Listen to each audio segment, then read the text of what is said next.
오늘 우리가 드리는 이 예배를 통해서 하나님께서 우리에게 지혜와 위로를 주시고 또 이 어려운 때를 잘 극복할 수 있는 그런 믿음을 더 강하게 붙들어 주시리라고 믿고 있습니다. 제가 청년 시절에 읽었던 책 가운데 죽으면 죽으리라는 안희숙 여사님의 책을 읽고 충격과 감동을 받았습니다. 그 혹독한 고난 속에서 어떻게 이런 빛나는 믿음을 가질 수 있을까? 어떻게 그 하나님을 사랑하고 주님을 사랑하고 주님을 위해서 목숨을 내어놓을 만큼 그렇게 강한 믿음을 소유할 수 있을까? 그러면서 많은 도전을 받았습니다. 이 안희숙 여사님은 사형에 처할 수밖에 없는 일제의 탄압 속에서 사형이 선언됐지만 해방이 됨으로 해서 극적으로 살아난 그런 케이스입니다. 그래서 안희숙 여사님을 살아있는 순교자라고 그렇게 말하죠.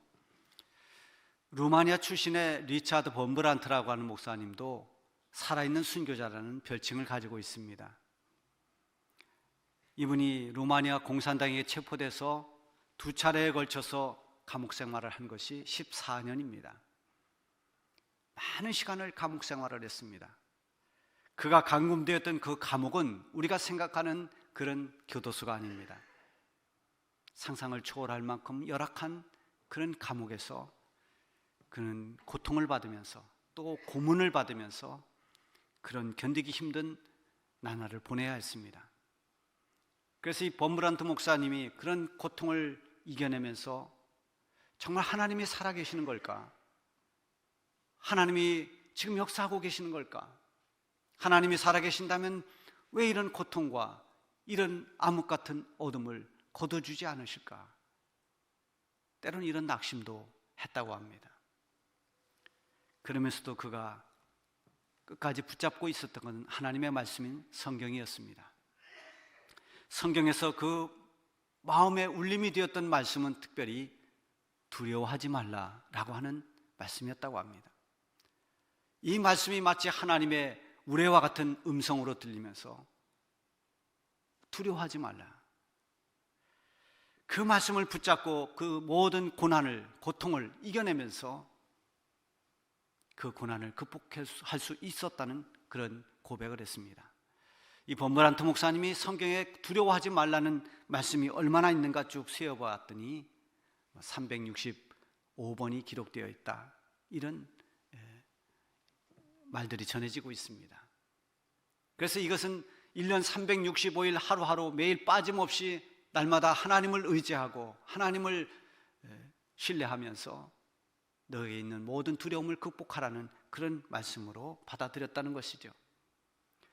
중요한 것은 성경에 두려워하지 말라는 말씀이 몇 번 있는가가 아니라 하나님의 말씀은 이 성경에 두려워하지 말라는 말씀이 수없이 많다는 것입니다. 그리고 하나님은 그 두려움을 이기게 도와주시는 분이라고 하는 것입니다. 오늘 본문 7절에 보면은 하나님이 우리에게 주신 것은 두려워하는 마음이 아니요 오직 능력과 사랑과 절제하는 마음이니. 두려움은 하나님이 주신 마음이 아닙니다. 우리 마음속에 계속 두려움이 일어난다면 그것은 결코 하나님으로부터 온 마음이 아니라고 하는 것입니다. 우리는 때로 두려워할 수 있습니다. 그러나 하나님은 근본적으로 우리에게 두려워하는 마음이 아닌 그 두려움을 이겨낼 수 있는 능력, 또 참아낼 수 있는 절제, 이런 마음을 하나님이 우리에게 주셨다는 것입니다. 지금 우리가 처한 여러 가지 상황은 매우 불안하고 또 두려워할 수 있는 상황입니다. 이런 때일수록 우리는 하나님의 말씀, 하나님의 음성이 우리 가운데 말씀을 통해서 또렷이 들릴 수 있어야 됩니다. 우리 본문의 7절 말씀과 같이 내가 너에게 주는 마음은 두려워하는 마음이 아니다. 내가 너에게 주는 마음은 능력과 절제하는 마음이니 이때 너희가 하나님의 자녀다운 삶을 살아서 성도다운 모습을 보여달라고 하나님께서 그렇게 우리에게 말씀하실 것입니다. 이런 하나님의 음성을 이 본문을 통해서 들으면서 과연 하나님의 자녀다운 성도의 삶은 어떤 것인지를 다시 한번 살펴보려고 합니다. 먼저는 우리는 복음과 함께 고난을 받을 수 있어야 됩니다. 앞서 말씀드린 대로 안희숙 여사님이나 범브란트 목사님 같은 분들은 오직 믿음을 지키기 위해서 고난을 받으신 분들입니다. 믿음이 아니라면, 하나님을 믿는 신앙이 아니었다면 얼마든지 벗어날 수 있는 고난이었지만 믿음을 지키고 복음과 함께 고난받기로 결단했기 때문에 그들은 오늘 말씀과 같이 복음과 함께, 주님과 함께 믿음을 지키면서 그 고난을 감내해냈습니다. 예수님을 영접하고 신앙생활을 하면은 전에 없던 영적인 싸움이 일어납니다. 한 사람이 회개하고 하나님 자녀로 돌아가는 것을 마귀는 가장 싫어하죠. 그래서 어떻게 해서라도 믿음을 갖지 못하도록 믿음을 무너뜨리려고 애를 씁니다. 제가 부목사 시절에 교회 가까이 사는 한 분이 예수를 믿겠다고 교회에 와서 등록을 했습니다. 제가 신방을 가서 여러 가지 얘기를 들어봤더니 이분이 전에는 전혀 교회를 다닌 분이 아니고 언젠가부터 교회를 가야 되겠다라는 그런 마음이 생겨서 교회에 와서 등록은 했는데 등록한 그날 밤부터 두통에 시달리면서 잠을 자지 못한다는 겁니다. 그래서 내가 이거 등록을 잘못한 걸까? 내가 예수 믿기로 생각한 것이 잘못 생각한 것인가? 이런 불안한 마음, 이런 두려움이 계속 엄습해 오는 겁니다. 제가 이렇게 대화를 하면서 그분 이야기를 들어보니까 이건 분명히 마귀의 방해였습니다. 영적인 회방이었습니다. 그걸 저는 확신했습니다. 그래서 그분에게 권고했습니다. 이제 예수 믿고 하나님의 자녀가 되고 구원받는 하나님의 백성이 되려고 하니까 악한 영들이 방해하고 있는 것입니다. 그 방해는 여러 가지를 통해서 오는데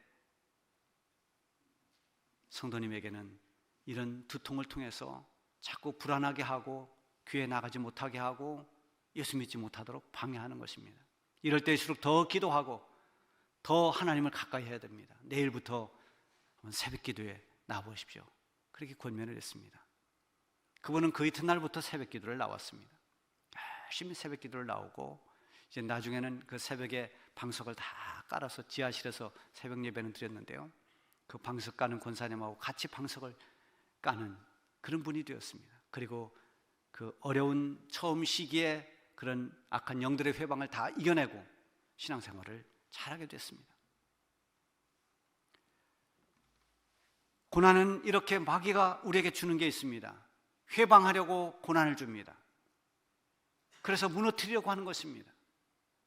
그러나 반대로 하나님이 우리에게 주시는 테스트로서의 고난도 있습니다. 그것은 우리를 무너뜨리려는 것이 아니라 우리를 더 견고하게 하고 우리를 더 굳건하게 세워주시기 위함입니다. 말하자면 신앙의 훈련, 연단을 통해서 우리를 강하게 만들어주시는 겁니다. 하나님이 주시는 그런 어떤 테스트는 결국 하나님이 우리를 선하게 만들어주십니다. 좋은 쪽으로 그 결과를 선으로 채워주십니다. 이렇게 고난은 우리를 넘어뜨리기 위해서 악한 영들이 우리에게 고난을 주는 경우도 있고 우리를 더 단단하게 만들어주시려고 하나님이 우리를 연단하는 그런 고난도 있습니다. 그런가 하면 그냥 그런 것과 상관없이 일상을 살아가는 가운데 세상을 살면서 일반적으로 겪는 고난도 있습니다.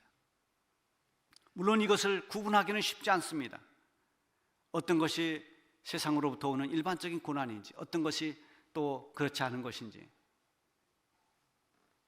그러나 어쨌든 고난은 누구나 예외 없이 이 세상을 살다 보면 다 마주하게 되는 것입니다. 우리 성도들은 어떤 고난이 되었든 이 고난이라고 하는 것을 피해갈 수 없습니다. 우리는 언제나 신앙생활하면서 고난과 마주할 때가 있을 수밖에 없습니다.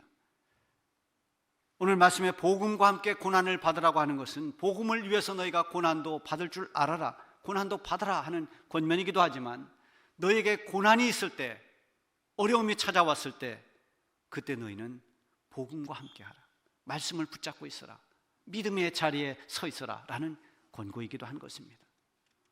여러분, 고난이 때일수록 우리는 더욱 말씀을 가까이 해야 됩니다. 진리를 붙잡고 있어야 됩니다. 하나님이 우리에게 주신 가장 보배로운 믿음을, 그 믿음의 능력을 발휘할 수 있어야 합니다. 우리 성도들에게 중요한 것은 과연 복음 안에서 살고 있는가, 말씀 안에서 사는가 하는 것입니다. 말씀을 순종하기 위해서 때로는 고난도 감수하고 어떤 고난이 있다 하더라도 말씀과 함께 하는 것, 이것이 성도의 자세인 것입니다. 고난을 피하려고 말씀을 외면하거나 믿음을 버려서는 결코 안 됩니다. 때로는 말씀을 지키기 위해서, 믿음을 지키기 위해서 고난도 감수할 수 있는 것, 그것이 그리스도인입니다. 믿음 생활을 하면서 나는 조금도 손해를 보지 않으려고 한다든지, 전혀 남을 배려하지 않는다든지, 자기는 조금 더 희생하지 않으려고 하는 것은 성도다운 삶이 결코 아닙니다. 주님을 위해서, 때로는 주의 몸된 교회를 위해서, 또 우리 사랑하는 성도들을 위해서 말씀에 순종하고 믿음을 지키기 위해서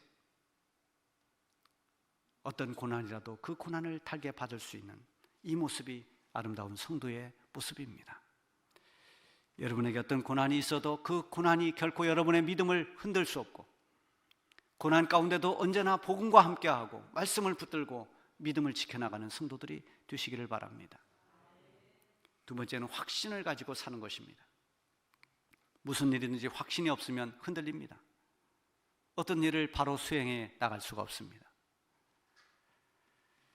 이 골프 선수들 가운데에서 우승한 선수들의 인터뷰를 들어보면 오늘따라 이 퍼팅을 하면 홀컵으로 쏙쏙 들어갔다고 그렇게 말을 합니다. 이걸 치면 반드시 저 홀컵 안에 들어간다는 확신이 있었다는 겁니다. 그 확신이 있으니까 가는 길이 쫙 보입니다. 길이 보이니까 믿고 치는 겁니다. 그래서 흔들리질 않습니다. 견고해지는 겁니다. 우리 신앙생활도 똑같습니다. 우리가 하나님에 대한 믿음이 확신이 있으면, 그 믿음이 흔들리지 않으면 내가 가는 길이 보입니다. 담대해집니다. 흔들리지 않습니다. 우리가 어떤 일에 확신을 가져야 되는가? 내가 구원받은 것은 하나님의 은혜로 됐다는 확신을 가져야 됩니다. 9절에 보면 하나님이 우리를 구원하사 거룩하신 소명으로 부르심은 행위대로 하심이 아니요 오직 자기의 뜻과 영원 전부터 그리스도 예수 안에서 우리에게 주신 은혜대로 하심이라. 여러분, 우리가 구원받은 것이 어떻게 구원받았습니까? 내 행위대로 한 것이 아니라 하나님의 은혜로 된 것이다. 이 확신이 흔들려서는 안 됩니다. 내가 어떻게 구원받았는지를 확실하게 알고 그 구원에 대해서 믿고 있을 때 구원에 대해서 오락가락하지 않습니다. 불안하지 않습니다. 나는 하나님의 은혜로 구원을 받았다. 이 확신이 있어야 됩니다. 우리 성도들 가운데 구원의 확신이 없는 것은 자꾸 구원을 자기와 연결시킬 때 우리는 구원에 대해서 흔들립니다. 내가 이렇게 해가지고 구원을 받을 수 있을까? 내가 이렇게 해서 천국 갈 수 있을까? 내가 좀 부족해 보일 때 구원받지 못한 것 같고, 열심히 할 때는 구원받은 것 같고, 이것은 자기 자신의 행위를 연결시켰기 때문입니다. 구원은 나의 행위와 상관없습니다. 내가 구원받을 만한 자격이 있거나 그런 의가 있어서 구원받은 것이 아닙니다. 그런 사람은 이 땅에 아무도 없습니다. 우리 모두는 죄 아래에 있습니다. 마땅히 하나님의 심판 아래에 있는 것입니다. 그러나 하나님께서 은혜로 예수 믿는 모든 사람들에게 죄 사함의 은총을 베풀어 주셨고, 은혜로 우리를 믿음으로 구원받게 하신 것입니다. 여기에 대해서는 여러분들이 조금도 흔들림이 없는 그런 확신을 가질 수 있기를 바랍니다. 그리고 우리가 일꾼된 것, 그것은 하나님이 세웠다는 그런 확신이 또한 있어야 됩니다. 11절에 보면 내가 이 복음을 위하여 선포자와 사도와 교사로 세우심을 입었노라. 내가 이 복음을 위해서 때로는 선포자로, 교사로, 사도로 세우심을 입었노라. 이 세우심이라는 것은 하나님이 나를 세웠다라고 하는 것입니다. 내가 교회의 일꾼이 된 것은, 사도가 된 것은, 교사가 된 것은 내 스스로 선택한 것이 아니라 하나님 뜻 가운데 세워진 직분이라는 것을 바울은 확신했습니다. 우리 교회도 여러 분야에서 일꾼들이 있습니다. 또 여러 직분자들이 있습니다. 어떤 제도나 교회의 행정에 의해서 또 다른 이유로 일꾼이 되었다 하더라도, 그 직분이 주어졌다 하더라도 결국은 하나님의 섭리와 뜻 안에서 하나님의 일꾼이 되었다라는 확신을 가지셔야 됩니다. 이런 확신이 없으면 자기 직분에 대한 사명감이 없습니다. 기분이 좋을 때는 잘하다 기분 나쁘면 그냥 그만둬 버립니다. 직분에 대해서도 이런 확신이 없으면 직분을 세상적인 차원의 어떤 명예나 감투로 생각할 수도 있습니다. 여러분이 하나님의 일꾼이 된 것은 나는 부족하지만 하나님께서 나를 일꾼으로 세웠다는 이 믿음을 가져야 됩니다. 그것이 흔들림이 없어야 됩니다.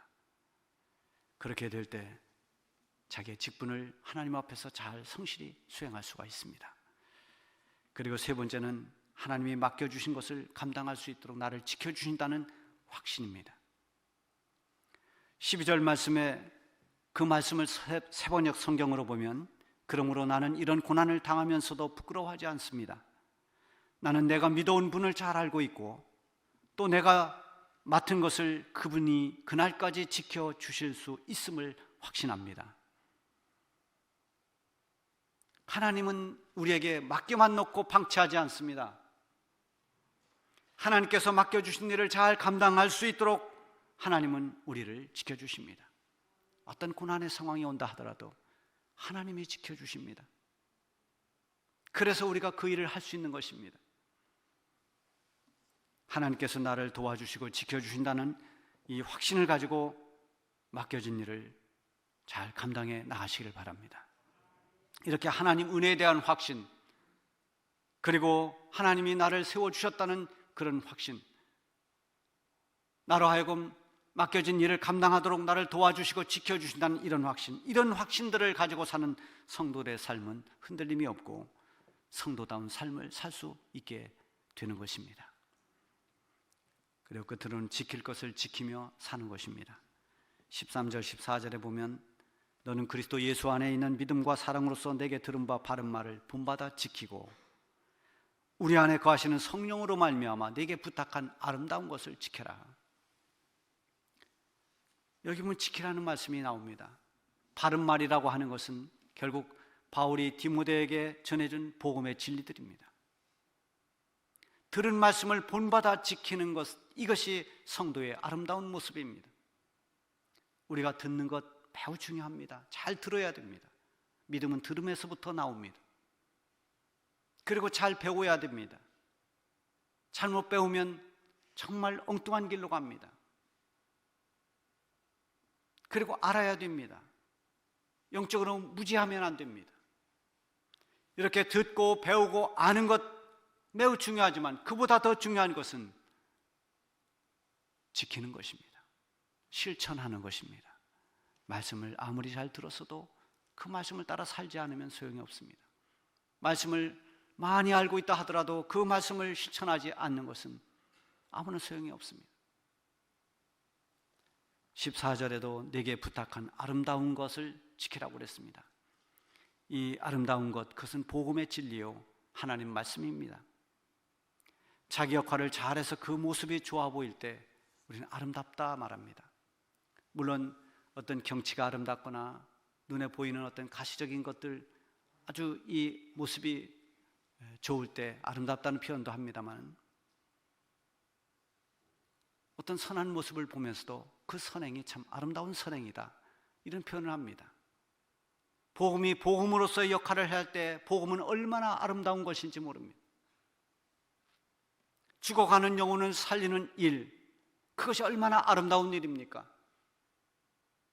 절망한 사람들, 낙심한 사람들에게 영원한 소망을 주고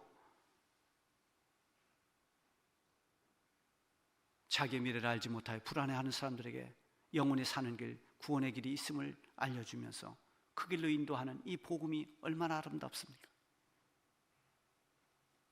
우리 성도가 성도로서 지켜야 할 것을 지킬 때 성도로서의 아름다운 모습을 보여주는 것입니다. 공중도덕을 잘 지키는 것 보기에 좋습니다. 예의를 잘 지키는 것도 보는 사람으로 하여금 흐뭇하게 보입니다. 질서를 잘 지키는 사람 멋있게 보입니다. 세상을 사는 것도 지킬 것을 지키며 사는 모습이 참 아름답습니다. 하물며 하나님의 말씀을 지키며 사는 성도들의 모습이야말로 하나님 보시기에 얼마나 아름다울까요? 말씀을 지키면서 살아가는 그 모습, 그것이 바로 성도가 성도로서의 온전한 삶을 사는 아름다움입니다. 꽃은 꽃다울 때 가장 아름답습니다. 장미는 장미다워야 되고 백합은 백합다워야 아름다운 것입니다. 이 시대를 사는 우리 성도들의 모습이 가장 아름다울 때는 어떤 상황에서도 하나님 말씀을 붙잡고 말씀을 지키며 사는 성도의 모습입니다. 지금 여러 가지 힘들 때를 우리는 맞고 있습니다. 이 코로나 바이러스로 인해서 많이 혼란스럽습니다. 그러나 이러한 상황도 결국은 다 지나갈 것입니다. 그리고 또 다른 일들이 또 생겨날 것입니다. 이 세상을 사는 동안은 여러 가지 일들을 우리는 만납니다. 끊임없이 생각하지 못한 고난도 만나게 될 것입니다. 그래서 세상만 쳐다보면 삶은 흔들립니다. 우리는 예수 그리스도로 말미암아 구원받은 하나님의 자녀요, 거룩한 하나님의 성도들입니다. 어떤 상황에서도 우리는 성도의 본분을 잊어버려서는 안 됩니다.